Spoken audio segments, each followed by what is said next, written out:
Welcome to Child Abuse Awareness with Darlene J. Clark.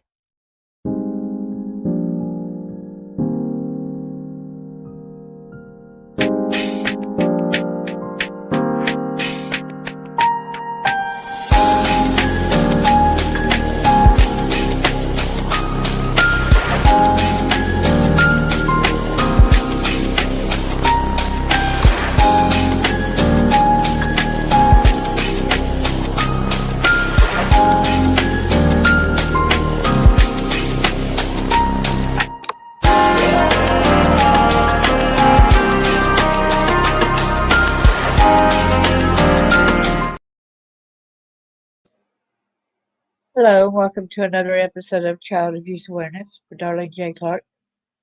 Be a part of the solution instead of part of the problem.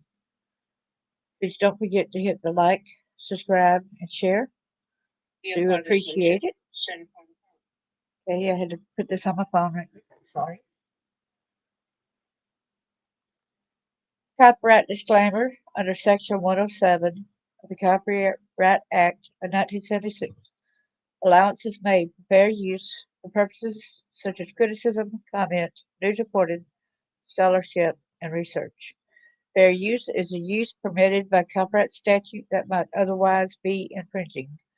Nonprofit, educational, or personal use tips balance in favor of fair use. Hi there, our bucket list. Good to see you. Thanks for coming in, girl. Lots of love. I know you're going to be busy driving, so enjoy your day.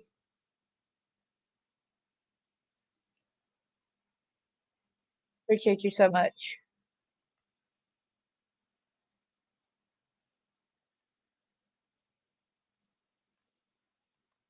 In Matthew 18, verse 6, it said, But whoso shall offend one of these little ones which believe in me, it were better for him that a millstone were hanged about his neck, and that he were drowned in the depths of the sea.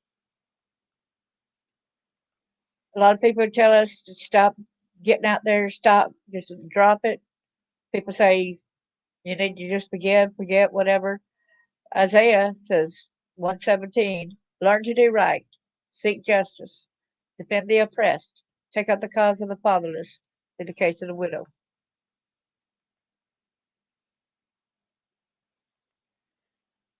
Oh, thank you so much. Without further ado, a friend of mine had, I think it's probably maybe had been a year ago or so, he had wanted me to do this story on the Moore's murders. Ian, Brady, and Myra Hindley around Manchester, England. Maybe he'll come back and look at it later. Without further ado, share the screen. This is going to be a lengthy one because I'm going to get as many facts in here. I like using different websites and such as. This is Myra Hindley, okay? This is, she was a notorious English serial killer involved in the tragic murders of 5 children alongside her partner, Ian Brady. Her crimes shocked the nation and led to her imprisonment for life. That's where the 8th body found in New England. And who is Myra Hindley? Myra Hindley was an infamous English serial killer born on July 23, 1942 in Manchester, England. Her life took a dark turn after she met Ian Brady in 1961, a man with a criminal background who would lead her into a life of depravity.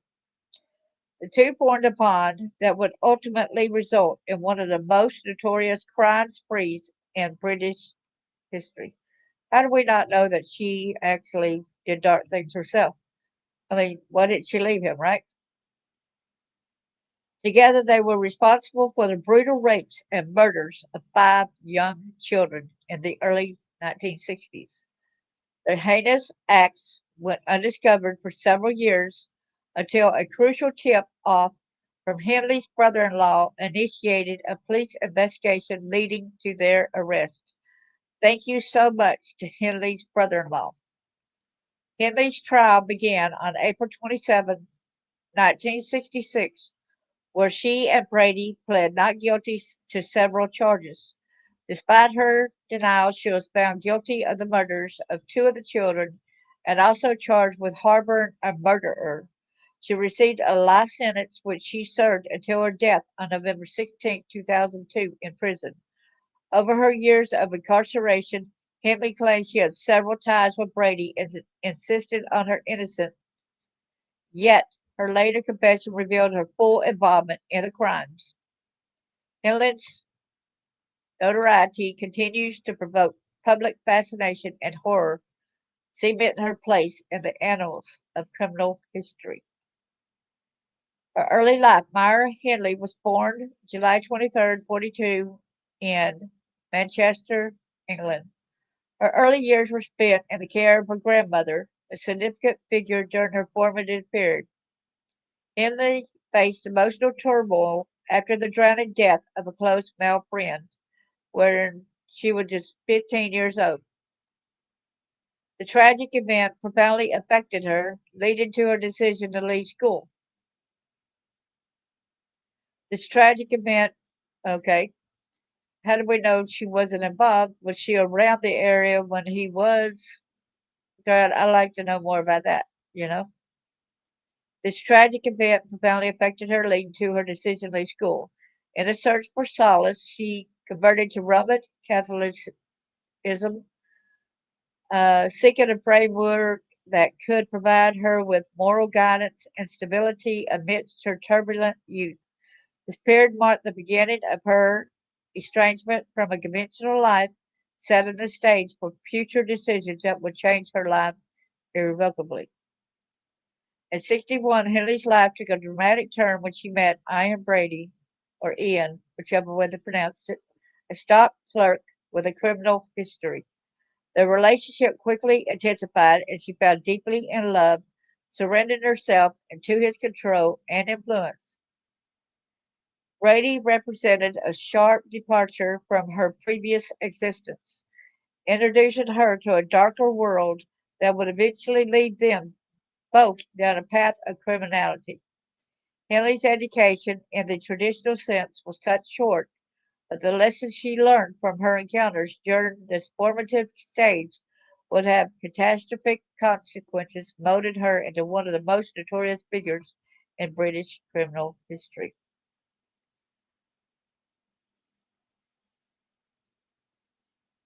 Myra Hindley's life took a dark turn upon her meeting Ian Brady in 61, as this relationship will lead to one of the most notorious crime sprees in British history.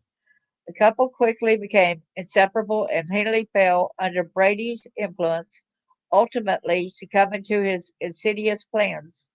The initial crime, the abduction and murder of 16-year-old Pauline Reade in July 1963, marked the beginning of a chilling series of events. By exploiting Hindley's trust and loyalty, Brady orchestrated their heinous acts, revealing a troubling dynamic that spiraled into a cycle of violence. Continuing their spree, the couple was responsible for the murders of four more children over the following years, including 12-year-olds John Kilbride and Keith Bennett and 10-year-old Lesley Ann Downey. Hindley's role in these crimes were pivotal. She lured the children into traps set by Brady, making her an accomplice in the gruesome fates. The horror of their action not only sent shockwaves through the local community, but also caught the attention of law enforcement, leading to a significant break in the case when Hindley's brother in law, David Smith, reported the crimes to the police. Trial and sentence justice served. The trial of Myra Hindley and her accomplice Ian Brady began on April 27, 66, among intensified public scrutiny and media frenzy. Both defendants pled not guilty to the murders that they committed, including the tragic deaths of Lesley Ann Downey and Edward Evans. However, the shocking evidence presented, particularly testimony from Hindley's brother in law, David Smith, who had witnessed a murder, was pivotal. Ultimately, the court found Brady guilty of 3 murders, while Hindley was convicted for her involvement in 2 murders and for harboring a murderer. They were both sentenced to life imprisonment, marking a significant moment in the pursuit of justice for the innocent victims. Hindley's trial reignited discussions about the legal system's handling of serious crimes. Many viewed the sentence as a long awaited verdict that delivered justice to the families of the young victims, while others debated the appropriateness of life sentences for such heinous acts. I agree. Why do you want to pay to have them continue being in jail? Why can't you just go ahead and the death penalty there, right?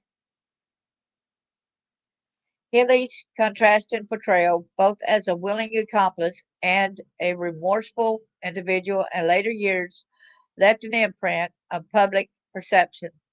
As appeals for parole were repeatedly denied, her sentencing became emblematic of the broader concern regarding society's response to the crimes against children, reinforcing the idea that justice had in fact been served.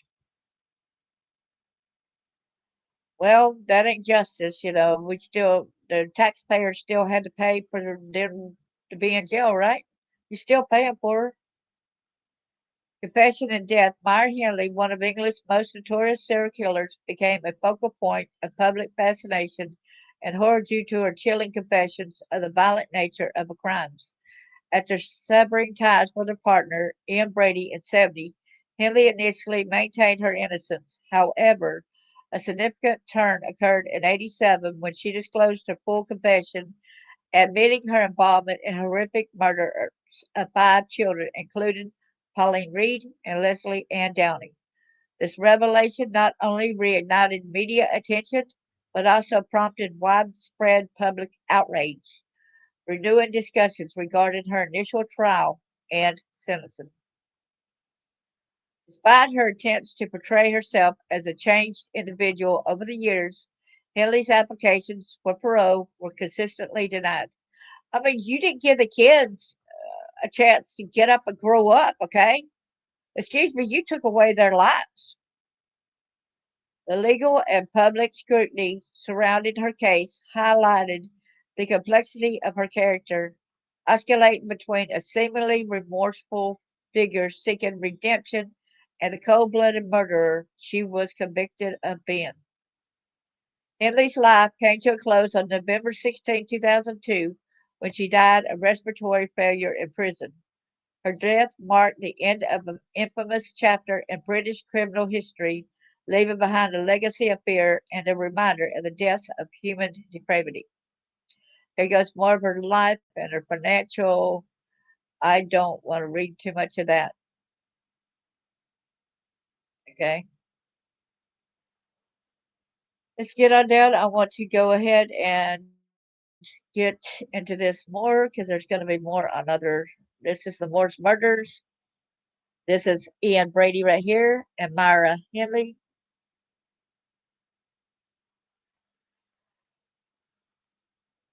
It was a series of child killings committed by Ian Brady and Myra Hindley in and around Manchester, England, between July 1963 and October 1965.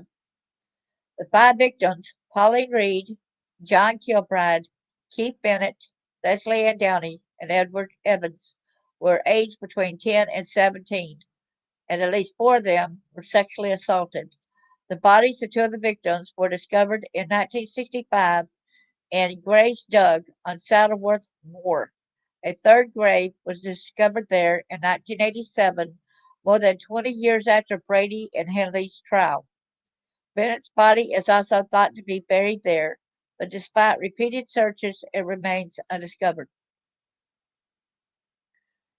Brady and Henley were charged only for the murders of Kilbride, Downey, and Evans and received life sentences under a whole life tariff.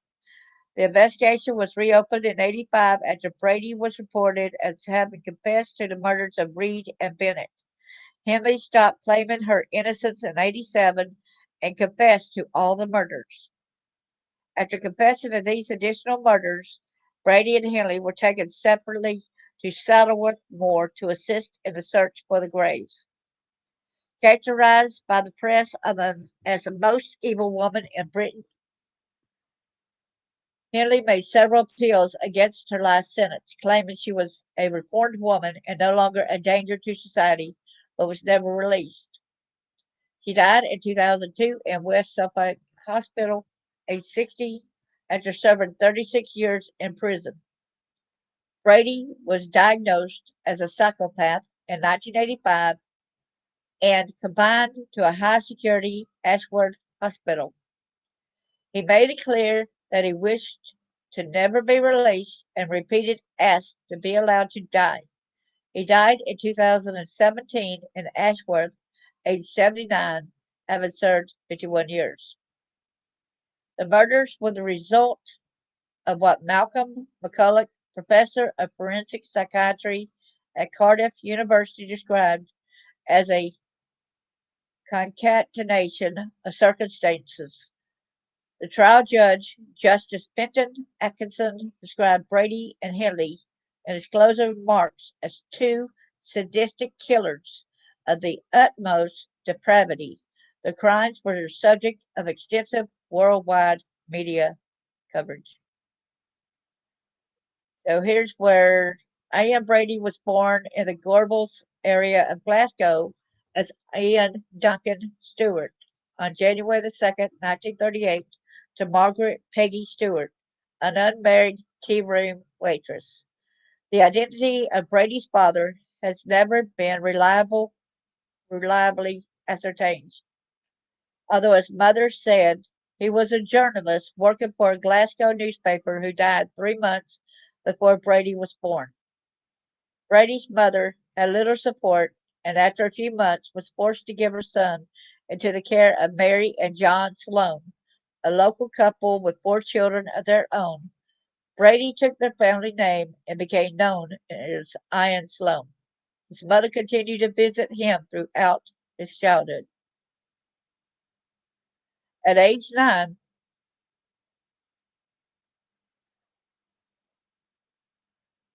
and Brady, why did I want to put that up there? Sorry. Brady, Brady visited Loch Lomond with his family, where he reportedly discovered an affinity for the outdoors.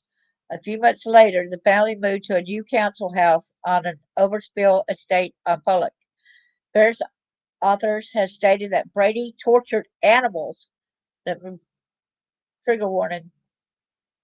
It was reported, for example, that he boasted of killing his first cat when he was age 10.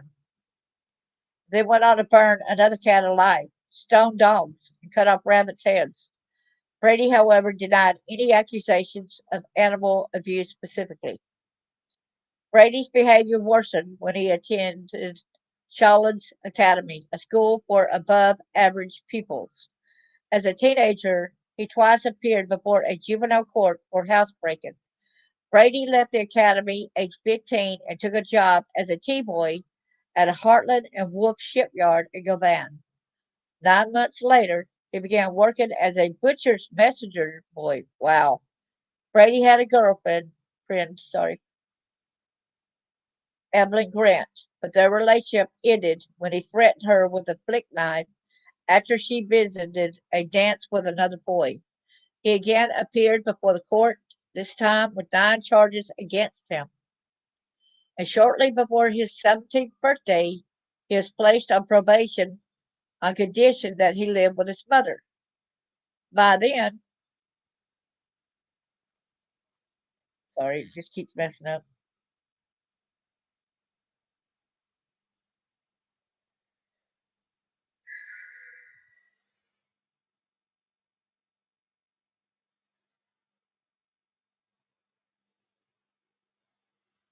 Brady's mother had moved to Manchester and married an Irish fruit merchant named Patrick Brady. Patrick got Ian a job as a fruit porter at Smithfield Market, and Ian took Patrick's last name. Okay, that's where I was wondering where he got that from. Okay. Within a year of moving to Manchester, Brady was caught with a sack full of lead seals. he had stolen and it was trying to smuggle out of the market. He was sent to Strange Ways prison for 3 months, as he was still under the age of 18. Brady was sentenced to 2 years in a borstal. I don't know what a borstal is, for training. He was sent to Latchmere House in London, and then to Hatfield Borstal in the West Riding of Yorkshire. After being discovered drunk on alcohol he had brewed, Brady was moved to the much tougher unit in Hull. Released on the 14th of November 57, Brady returned to Manchester where he took a labor job which he hated, and was dismissed from another job in a brewery. Decided to better himself, he obtained a set of instruction manuals on bookkeeping from a local public library, with which he astonished his parents by studying alone in his room for hours. In January 1959, Brady applied for and was offered a clerical job at Millward's Merchandising, a wholesale chemical distribution company based in Gordon. He was regarded by his colleagues as a quiet, punctual, but short-tempered young man. Brady read books including Teach Yourself German, Mein Kampf, and books about Nazi atrocities. He was partly inspired by the life and works of French author Marquis de Sade, whose name was the etymological inspiration for the term sadism. Brady rode a Tiger Cub motorcycle, which he used to visit the Pennines. And here is Myra Hindley's story. She was born in Crumpsall on July the 23rd, 42, to parents Nellie and Bob Hindley, and raised in Gordon, then a working class area of Manchester dominated by Victorian slum housing.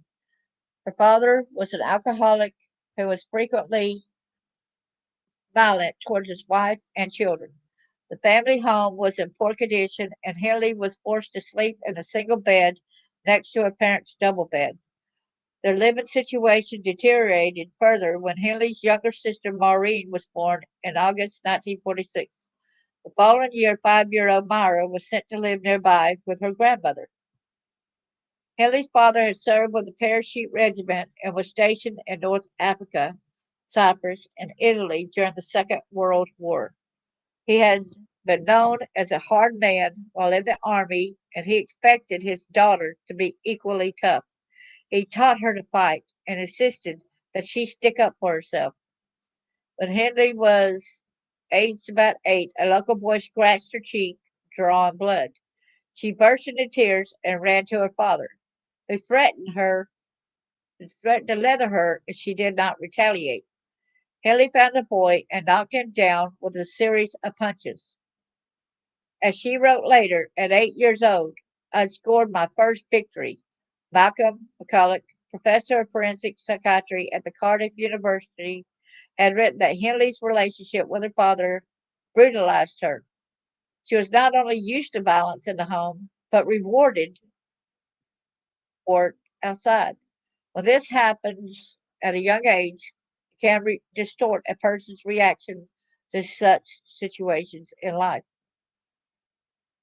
In June 1957, one of Hindley's closest friends, 13-year-old Michael Higgins, invited Hindley to go swimming with friends at a local disused reservoir, but she instead went out elsewhere with another friend. Higgins drowned in the reservoir, and Hindley, a good swimmer, was deeply upset and blamed herself. She took up a collection for a wreath. His funeral was held at St. Francis Monastery in Gordon Lane.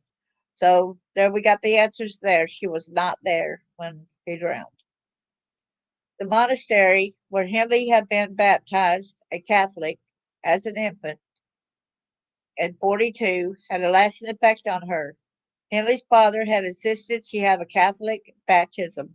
Her mother agreed on the condition that she not be sent to a Catholic school, believing that all the monks taught was catechism. Hindley was increasingly drawn to the Roman Catholic Church after she started at Ryder Brow Secondary Modern and began taking instruction for formal reception into the church soon after Higgins' funeral. She took the confirmation name of Veronica and received her first communion in November 1958. Hindley's first job was a junior clerk at a local electrical engineering firm. She ran errands, typed, made tea, and was well liked enough that when she lost her first week's wage packet, the other women took up a collection to replace it.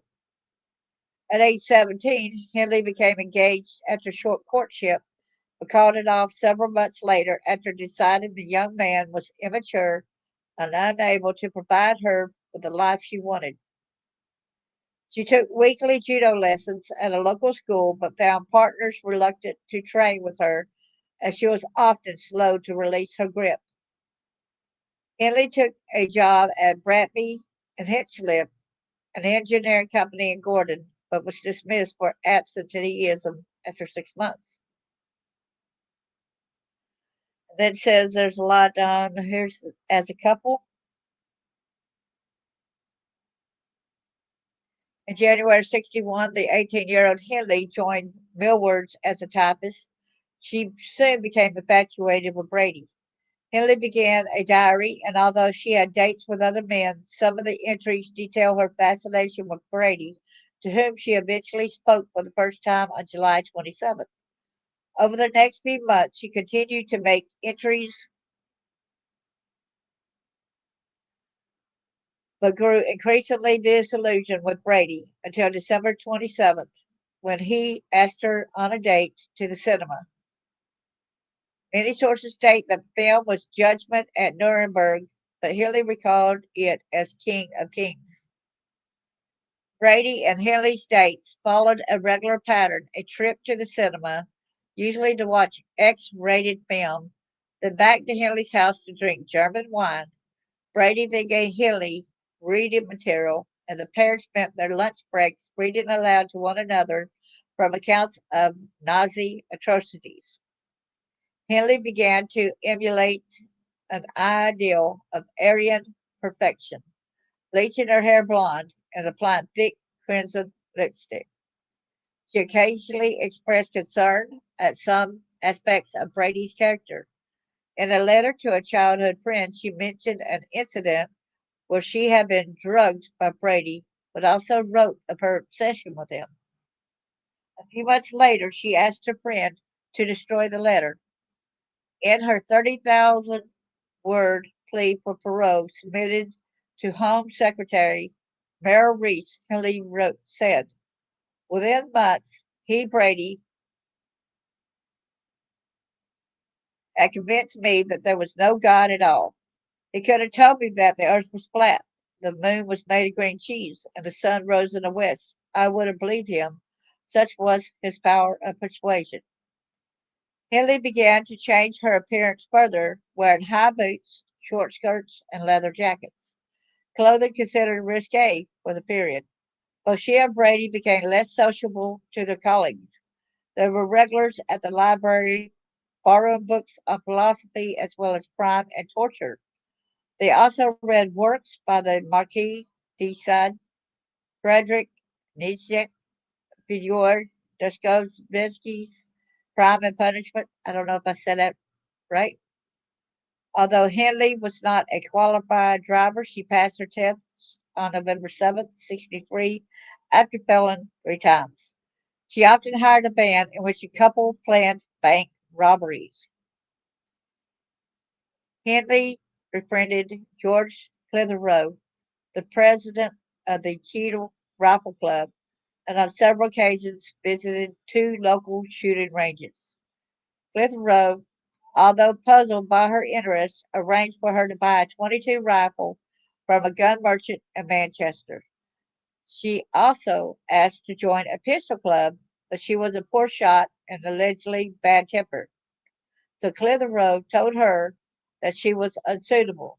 She did, however, manage to purchase a Webley 45 and a Smith& Wesson 38 from other members of the club. Brady and Henley's plans for robbery came to nothing but they became interested in photography. Brady already owned a box brownie, which he used to take photographs of Hindley and her dog, Puppet, but he upgraded to a more sophisticated model and also purchased lights and darkroom equipment. The pair took photographs of each other at that time would have been considered explicit. For Hindley, this demonstrated a marked change from her earlier, more shy and prudish nature. So here they are as murderers. Hindley later claimed that Brady began to talk about committing the perfect murder around the beginning of July 63, and often spoke to her about Meyer Levin's Compulsion, published as a novel in 56 and adapted for the cinema in 59. The story tells a fictionalized account of Leopold and Lew case, two young men from wealthy families who attempt to commit the perfect murder of a 12-year-old boy and escape the death penalty because of their age. By this stage, Brady had moved in with Hindley at her grandmother's house in Bannock Street, Gordon, and on the 12th of July, the two murdered their first victim, 16-year-old Pauline Reade. Reade had attended school with Hindley's younger sister, Maureen, and had also been in a short relationship with David Smith. Dude, what? Wait a minute. Hold on.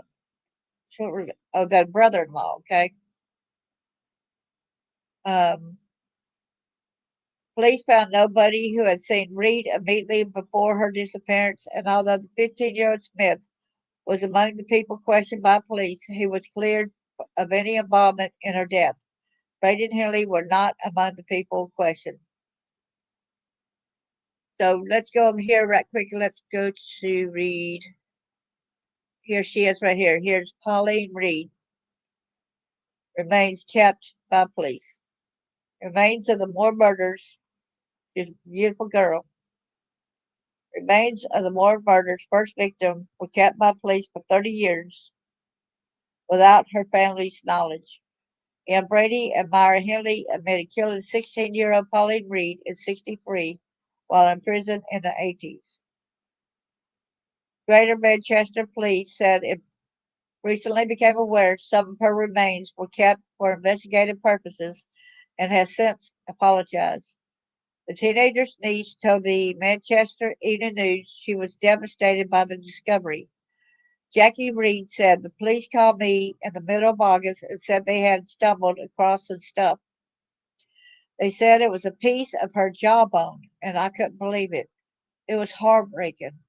We thought she was all there together. These parts should not have been separated from her." Here's the two culprits right there. Pauline disappeared on July the 12th, 1963, while on her way to a disco near her Manchester home. Her remains are found on Saddleworth Moor in Oldham in 1987, and she was buried in Gordon Cemetery. Okay, so we'll go over there, go back to here. The couple's next victim, 12-year-old John Kilbride, was lured away from a market in the town of Ashton under Lynn on 23rd November and murdered on Saddleworth Moor, where his body was buried. A huge search was undertaken with over 700 statements taken and 500 missing posters printed. 8 days after he failed to return home, 2,000 volunteers scoured waste, ground, and derelict buildings. Henley hired a vehicle the week after Kilbride went missing, and again on December 21st, apparently to make sure the burial sites at Saddleworth Moor had not been disturbed. In February 64, she bought a second-hand Austin Traveler, but soon also traded it for a mini pickup. So let's make sure that this one right here, John Kilbride. Here he is right here. John Kilbride, a happy and cheerful 12-year-old boy, was enjoying his second year at St. Damian's Catholic Secondary School when his life was tragically cut short. Despite academic struggles, John had quickly found a new circle of close friends, a sweetheart, and a spot on the football team. His younger brother Danny, who passed away in 2011, remembered their close bond. John was 11 months older than me. He made some new friends at that school because the kids came in from different towns. He was a kid who was well liked, always cheerful. He loved his football. We all supported Ashton United and used to go to the matches on a Saturday. The Kilbride household, a tight knit, traditional, and part Irish family, consisted of Sheila and Patrick Sr. and their 7 children. John and Danny were the oldest, sharing a bedroom. Responsibility was shared among the 9 family members, especially after Patrick Sr. was laid off from his fielded job. John was diligent with his chores, happily visiting his maternal grandmother, Margaret Doran, every morning to help with her house and garden. His brother Terry, who sadly passed away in July of this year, recalled that John would whistle the Z Cars theme song on his way back home, a habit also remembered by neighbors who described him as a cheerful boy with a wide, gap-toothed smile and a trusting, adventurous nature. The day John vanished on November 22nd, 63, the day before John Kilbride was murdered, President John F. Kennedy was assassinated in Dallas, Texas. While some have suggested Brady and Hindley deliberately chose this timing to cause a distraction, evidence points to coincidence. They had already planned John's murder for that date, with Hindley having already hired the car. If anything, they would have likely relished the news coverage, provided it didn't link them to the crime. The Kilbride family, like many others, watched the news of JFK's death with shock. Danny Kilbride recalled, "Everybody was talking about it. You never heard of things like that then. All the bad stuff seemed to escalate after that." On Saturday, the 16th of November, Brady and Henley hired a light-colored Ford Anglia, a popular and unassuming family car from Warren's Autos. This was the first of 3 cars Henley would hire within a month, with Brady insisting on such precautions to divert suspicions. On the morning of November 23rd, Henley, dressed in black trues, a leather jacket, and a high necked sweater, picked up Brady and their dog, Bruce, to establish an alibi. They drove to Leek in Staffordshire before heading to their planned spot, Ashton Market. John Kilbride's Saturday began normally. Danny had done his paper round, and John had run errands for his grandmother. After lunch, he playfully teased his younger siblings. 3 of his friends, all named John, called for him to go to the cinema. Sheila, anxious due to Pauline Reade's recent disappearance, warned John about bad men, but not bad women. John, a reliable boy who loved the cinema, promised to be careful as he left wearing a white shirt, gray flannel trousers, black Zipaduke shoes, and a gray check sports jacket with football shaped buttons. His mother reminded him, "Whoever did it's only a train ride from here, so always be on your guard."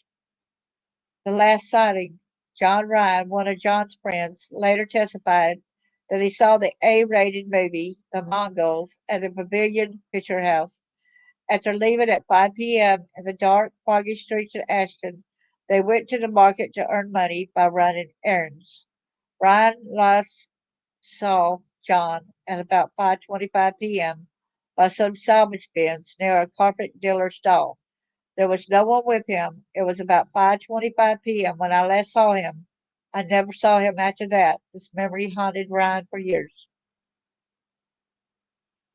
By 7 o'clock that evening, John was likely already deceased, though his family was unaware. Danny recalled the growing worry. John was usually home by 5 o'clock at the latest. Then it got to about 9 o'clock, and my mom knew he wouldn't stop out that late. So my mom went to my auntie's because we didn't have a phone, and she called the police from there. Sheila quickly suspected the worst, but maintained hope for nearly 2 years. The police launched an extensive search, with Detective Chief Inspector John Down leading the effort. They interviewed market traders, searched vehicles as gifts, conducted house-to-house inquiries, and distributed 500 posters. Over 700 statements were taken, and on the 1st of December 1963, over 2,000 people participated in a detailed search of the Ashton-under-Lyne district. National press covered the story, and Ashton police canceled their annual dance. Despite deploying tracker dogs, frogmen in the River Terror, and assistance from cadets and soldiers, John remained missing. One neighbor tragically remarked, "It's as if the ground had opened and swallowed him up." At home, Sheila and Patrick Sr. tried to shield their other children from their anguish. Life continued as normally as possible. Danny remembered the painful school assemblies every Monday morning. The headmaster said, "Let's say a prayer for John Kilbride." And every single kid in school turned round and stared at me. It was just terrible. Sheila continued her desperate search, even traveling to Barry on a rumor, clutching her son's photo. At Christmas, the family gathered round a table with an empty place for John, and Sheila continued to buy him presents for his next two birthdays, always holding on to hope. Discovery and convictions. Tragically, all hope was shattered on October 21st, 65, when John's remains were discovered buried in a shallow grave near Sale Park Moss, Saddleworth Moor. He was the third and final Morse murder victim found during the initial investigation. Due to the severe decomposition, his mother, Sheila Kilbride, had to identify him through his clothing, and the cause of death could not be definitely ascertained. John's trousers and underpants had been pulled down and knotted, indicating a brutal sexual assault. Evidence against Brady and Hindley included Brady's notebook containing John Kilbride's name, the hire car receipts for November 23rd, and other dates which were part of their alibi. Various photographs taken near the burial site, including one of Hindley's posing directly on John's grave. Wow! Can you believe that? The disarray of John's clothing suggested sexual assault. Photographs of Brady and Hindley taken at leak as part of their alibi. Conflicting accounts. M. Brady and Myra Hindley arrived at Ashton Market shortly after John Kilbride parted ways with his friends. The exact details of how John was lured into Myra's car remain unclear, but it's certain he was taken, likely with the expectation he would offer less resistance than the previous victim, Pauline Reade. Detective Peter Toppin, who investigated this case in the 80s, noted Brady's first enjoyment of power over children, seeing them as less trouble to kill than adults. Hi there, Mike. Hi, Chris. Good to see you. Thanks for coming in. Brady claims he remained discreetly positioned while Myra approached John, luring him with a story about finding a lost glove.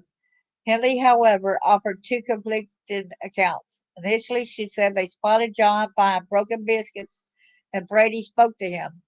Later, he claimed Brady saw John first, then approached him with her, using lines like, "You're out late for such a young boy, aren't you?" to draw him in. Myra then offered John a ride home, which he accepted. During the drive, she promised him sherry at their home and then suggested they retrieve anniversary gloves from the moor, exploiting his trusting nature. Upon reaching the moor, Myra parked in their usual lay-by. She claimed Brady and John exited the car, and she later followed pre-arranged instructions. Drive away for about half an hour, then return and flash her headlights 3 times. She was also to retrieve a rifle and ammunition for insurance or to shoot anyone suspicious. Wow.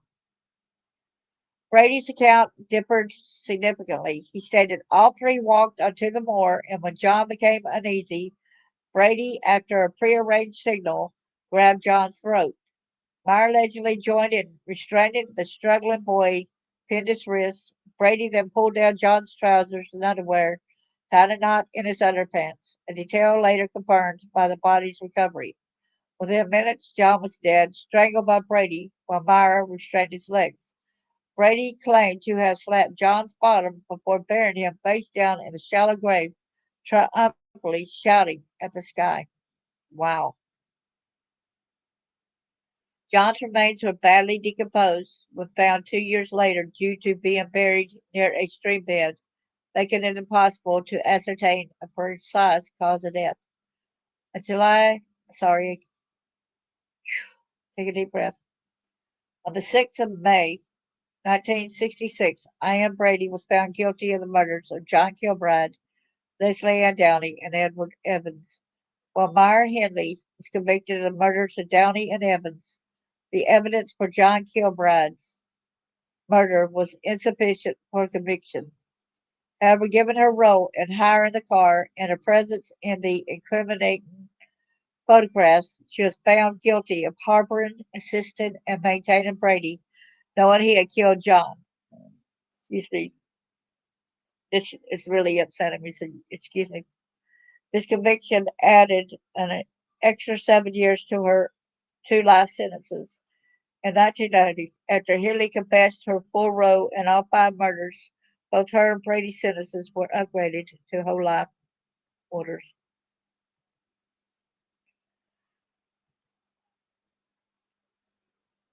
Now there's Keith Bennett, also aged 12, disappeared in the Longsight district of Manchester on June 16, 1964.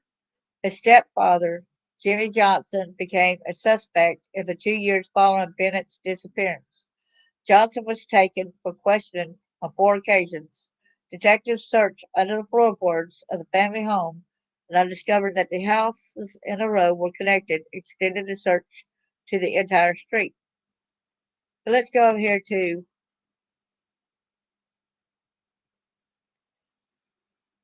police have insisted the search for Moore's murder, Ian Brady's final missing victim, and continuing outside and public views, and have repeated calls for information that could help with the investigation. Excuse me. Brady, who died 8 years ago, tortured and killed 5 children with Myra Hindley, but he never revealed where 12-year-old Keith Bennett's remains were buried. Though Keith's mother, Winnie Johnson, who died in 2012, had begged the killer to do so. Greater Manchester Police said, while visible searches have paused over time, with the most recent taking place in 2022, an investigation team continues our work to find the answers to Keith's family deserves. The force released an update as missing pages from an autobiography written by Brady could throw new light on where Keith is buried, according to a new BBC documentary. They got it in a 3-part series, if I'm not sure, I'm mistaken, okay? It said detectives remain very interested in any information that could lead to the discovery of Keith, and officers would be seeking to obtain, review, and establish the relevance of all the information held by the documentary team. We're committed to act where credible information is shared, Force said.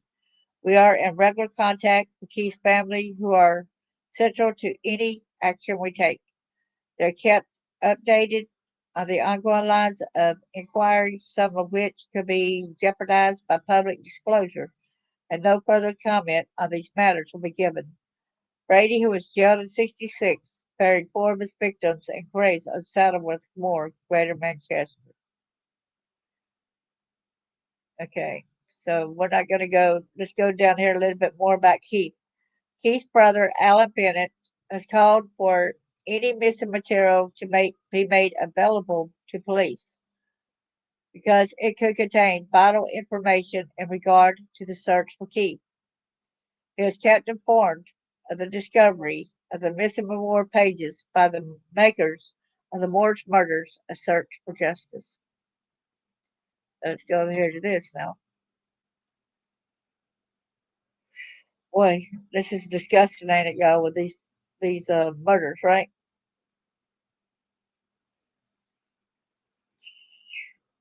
It said that Maureen Hindley married David Smith on the 15th of August, 1964. The marriage was hastily arranged and performed at a register office. None of Maureen's family attended. Hindley did not approve of the marriage, and her mother was embarrassed, as 18-year-old Maureen, within 7 months pregnant, was marrying the 16-year-old Smith. The younger couple then moved into Smith's father's house in Ancoats district, although they were soon rehoused in a tower block flat on the new Hattersley Overspill housing estate. The day after the wedding, Brady suggested that the four take a day trip to Windermere.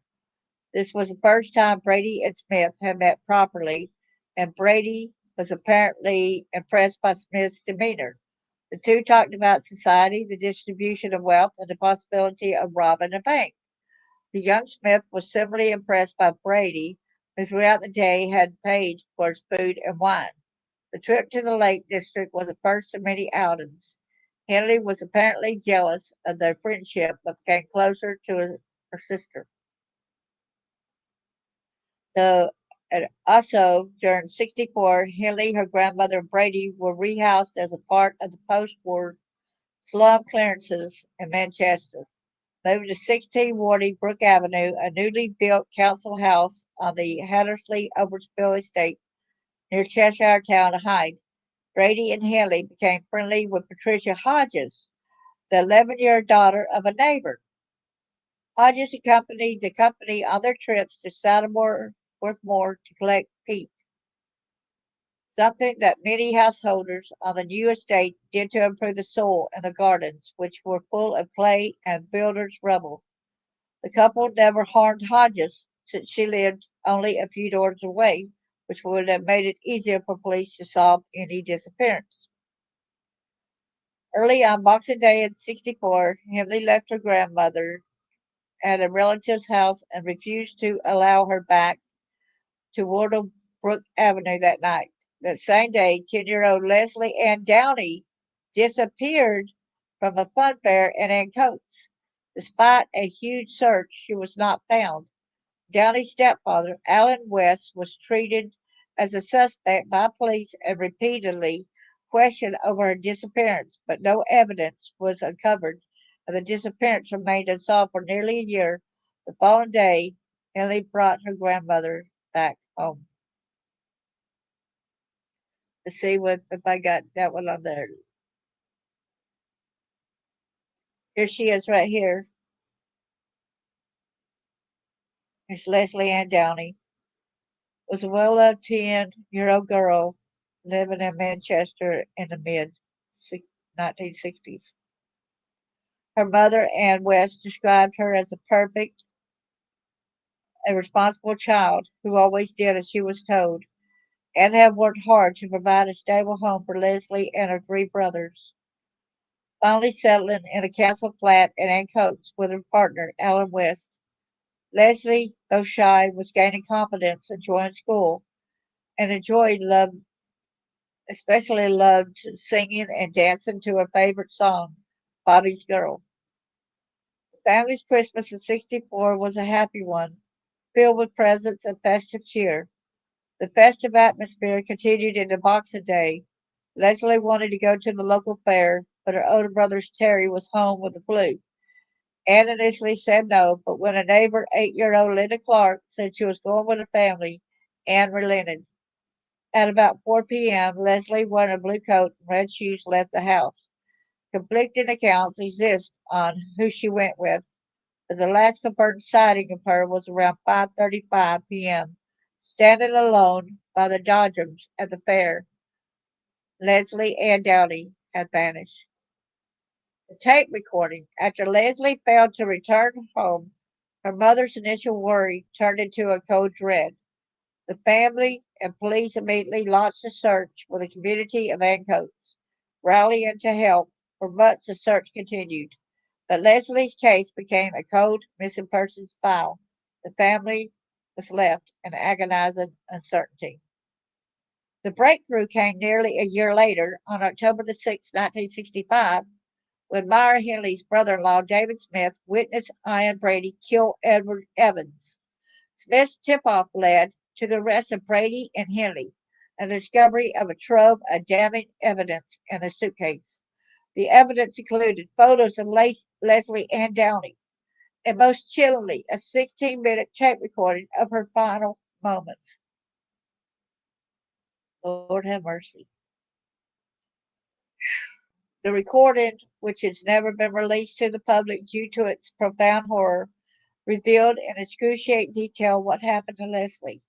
Specifically, Brady and Hindley were heard trying to force a gag into Lesley's mouth and undress her, and the tape, as previously mentioned, ran on for 16 minutes as the little girl frantically begged for her mother. The contents of the tape were so disturbing that when it was played at the trial, hardened detectives and journalists were brought to tears. The recording apparently ended so that Brady could plug in his photography light. He took multiple pornographic photos of the child before she was raped and murdered. The trial, the discovery of the tape and photographs finally gave the police the identity of a missing child and a direct link to the killers. Massive search of Saddleworth Moor, prompted by another photograph found in the suitcase, led to the discovery of John Kilbride's body. During the search, Leslie's shallow grave was also found. The discovery brought a final painful closure to her family, who had to identify her from the horrific photographs. The Morse murders trial began on the 19th of April, 66. Prosecution, led by the Attorney General, Sir Elwyn Jones, presented an overwhelming amount of evidence. The tape recording of Lesley was the most damning piece of all. The defense attempted to portray Helen as a victim of Brady's manipulation, but the evidence proved her full culpability. On May the 6th, 66, Ann Brady and Myra Hindley were both found guilty and sentenced to life imprisonment. The verdict brought an end to the legal proceedings, but the memory of the horrific crimes and the suffering of the victims' families would haunt the nation for decades to come. The search for other victims on the moor will continue, and the case of the Moors murders will become one of the most notorious in British history. I don't know if I want to read the full account of her murder, okay? And I'm going to click it and just see. She's a beautiful girl right there. I'm not going to be, it's going to be hard to read, so I don't think I'll be able to read the full amount here. But y'all will be able to go there if you like. That's on medium.com.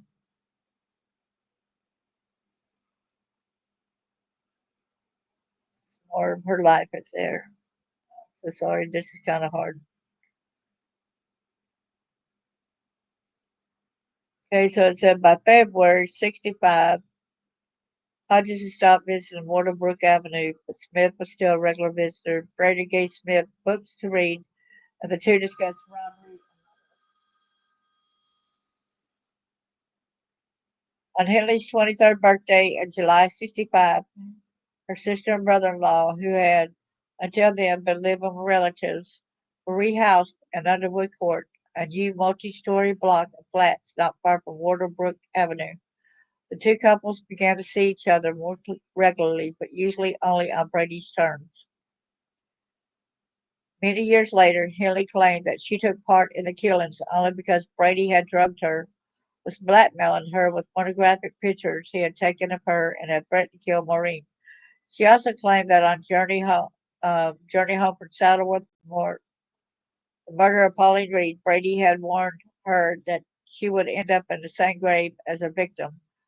In 2008, her solicitor, Andrew McCooney, reported that she told him, "I ought to have him been hanged. I deserved it. My crime was worse than Brady's because I enticed the children. They would never enter the car without my role. I've always regarded myself as worse than Brady." Pauline Reade, on July the 12th, 63, Brady told Hindley that he wanted to commit the perfect murder.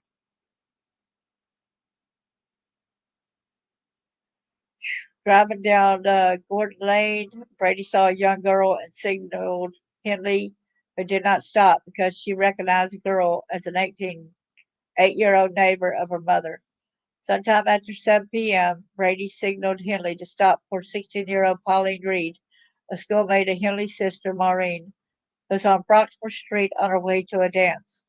Hindley offered Reade a lift. At various times, Hindley gave conflicting statements about the extent to which she versus Brady was responsible for Reade being selected as the first victim, but said she felt that there would be less attention given to the disappearance of a teenager than to a child.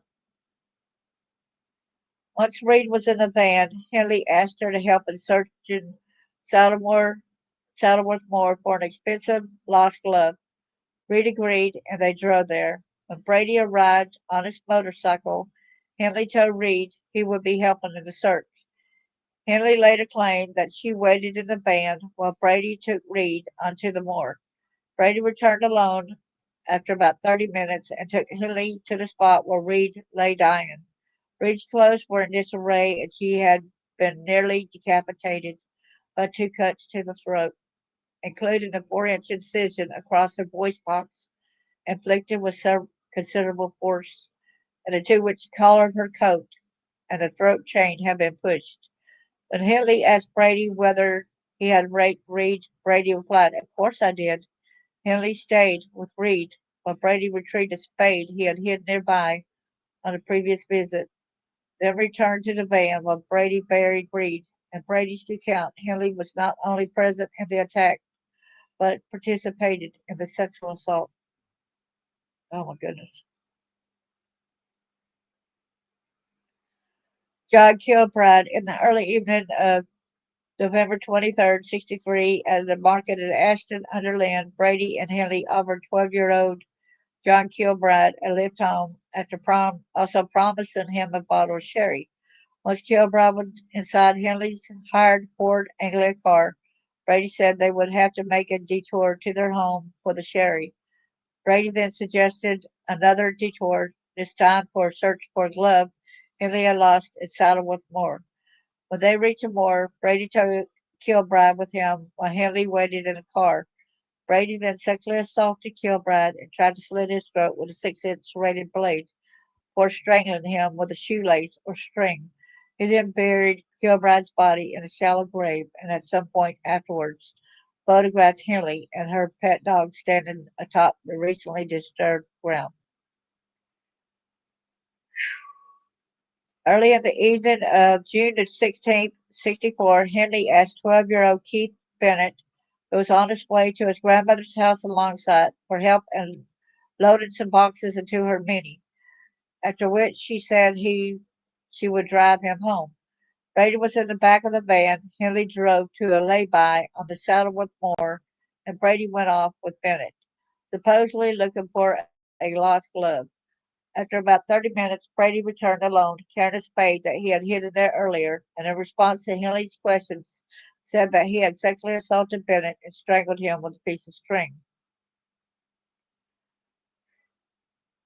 Lesley Ann Downey. Brady and Hindley visited Funfair in Ancoats on December 26, 64, and noticed that 10-year-old Lesley Ann Downey was apparently alone.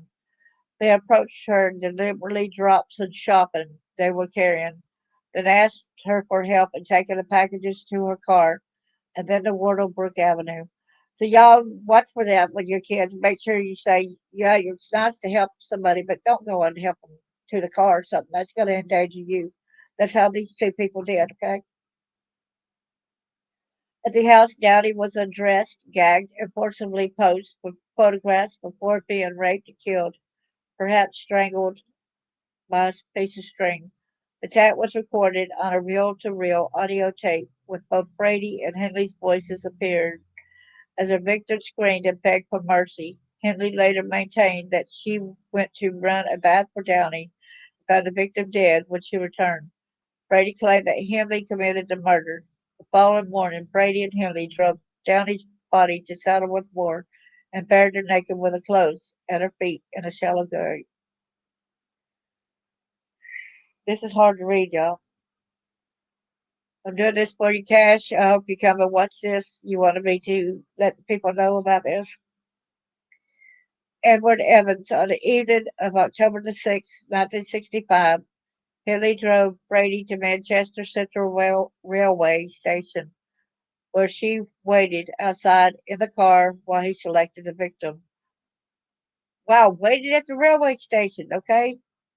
I guess it shows the dangers of your kids traveling too, okay? After a few minutes, Brady reappeared in the company of 17-year-old Edward Evans, an apprentice engineer who lived in Hardwick, to whom he introduced Hindley as a sister. Brady later claimed that he picked up Evans for a sexual encounter. They drove to Brady and Hindley's home at Wardle Brook Avenue, where they relaxed over a bottle of wine. At some point, Brady sent Hindley to fetch David Smith, her brother in law. Although Hindley's family had not approved of Maureen's marriage to Smith, Brady had been cultivating a friendship with his brother in law, which increasingly worried Hindley as she felt it compromised their safety. Hindley returned with Smith and told him to wait outside for her signal. A flashing light. When the signal came, Smith knocked on the door and was met by Brady, who asked if he wanted to come in, the miniature wine bottles, and left them in the kitchen, saying he was going to collect the wine. Smith later told the police. I waited about a minute or two, then suddenly I heard a hell of a scream. It sounded like a woman, really high pitched. Then the screams carried on, one after another, really loud. Then I heard Myra shout, "Dave, help him!" very loud. When I ran in, I just stood inside the living room and I saw a young lad. He was lying with his head and shoulders on the couch and his legs were on the floor. He was facing upwards. Ian was standing over him, facing him with his legs on either side of the young lad's legs. The lad was still screaming.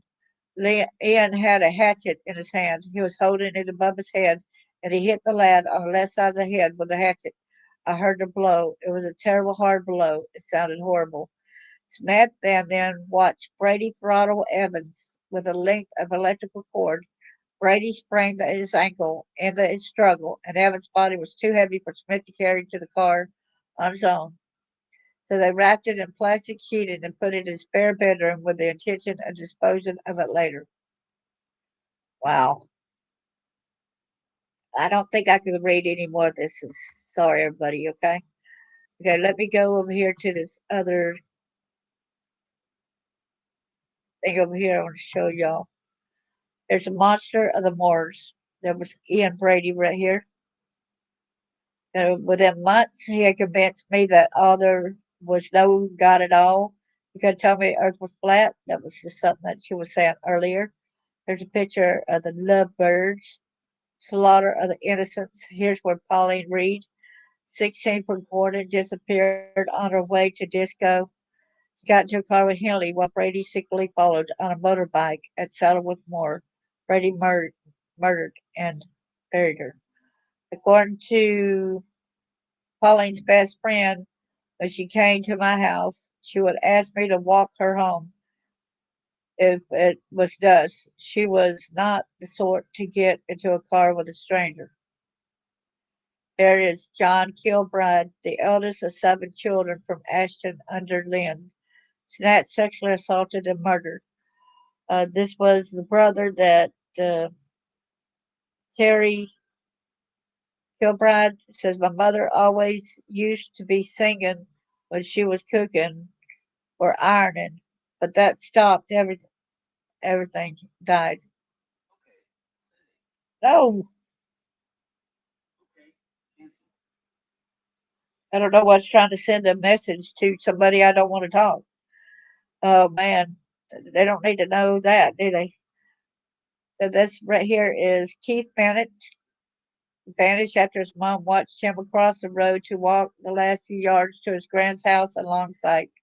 Brady and Henley confessed to his murder and that of Pauline Reade in 1987, long after their 66 murder trial. Keith's mother, Winnie Johnson, died aged 78 in 2012. Her son's body was never found. His remains are somewhere on Saddleworth Moor. And this is Winnie Johnson, what she had stated. I need my keys. I need my keys to be returned from these bleak, cold, and windy moors that look down on me from almost everywhere. I turn in my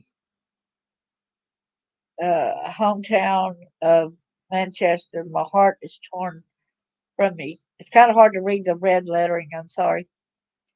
So there's Lesley Ann Downey. She was a cutie. She lured away from Ancoats Fun Fair near her home and killed at Hindley's home in Wardlebrook Avenue, Hattersley. There she was sexually abused and strangled, and despite the commotion, no one reported hearing anything untoward. So I wish I could. The next door neighbor said we heard shouting. Then we heard boys and girls screaming. But of course, I thought it was just boys and girls larking about. The mother, Ann West, is a good child who always did her homework, a perfect child any mother will be proud of. And here's Edward Evans, who learned from Manchester Central Station and died in a hell of an axe blows inside the couple's home. The murder was witnessed by Henley's 17-year-old brother-in-law, David Smith, who ran into the room to find Brady standing over his victim with an axe. He later told police. I heard the blow. It was a terrible, hard blow. It sounded terrible. In terror for his life, Smith helped Brady clean up and take the body upstairs. Then all three had tea. David remained for hours until he felt it safe to leave and strode away, feigning calm. Only once out of sight did he break into a sprint for home. Today there appears to be no living close relatives of Edward Evans. If he would have reacted or an accident, he probably would have been killed as well. The lonely resting place. We meet in an evil land that is near to the gates of hell. That was Rudyard Kipling. Saddleworth Moor is named for a nearby parish, a vast and lonely expanse of high moorland and woods that stretches from the western side of the Pennines to Oldham. It is a place of folklore and tragedies, old and new, an area made infamous in the 20th century as the final resting place of lost children and a playground of two hideous lovers. The moorland around Saddleworth is peat bog and open grazing land, stretching for acres around. It is a remote, lonely place where occasional walkers may see only a few sheep grazing on lower slopes. And it has a history associated with violence, stretching back to Roman times when the moorland was home to bloody and fiercely fought boundary battles. It first gained real notoriety, however, in 1832, when the father and son were murdered in a savage attack that brought Saddleworth to the attention of the nation. William Bradbury, or Bill O'Jack, as he was known, the 84-year-old landlord of the Moorcock Inn, and his son Thomas, a 46-year-old gamekeeper, were found in the pub, the walls of flags streaming with gore, according to the Manchester Courier newspaper, and their assailants were never found. The violence with which they met their end had seen their death pass into folklore. Such interest did their tragic end excite that ere they were removed from human sight, thousands on thousands came to see the bloody scene of catastrophe. That is part of a longer inscription on their tombstone. In 1949, 24 people lost their lives when a plane crashed on Saddleworth Moor after a flight from Belfast. You're going on and on. There's searches and searches and stuff.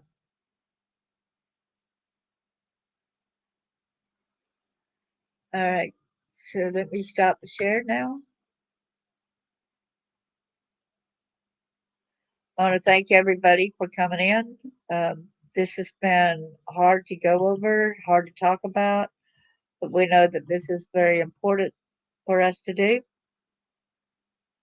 I thank you all for coming in, and may God bless each and every one of you.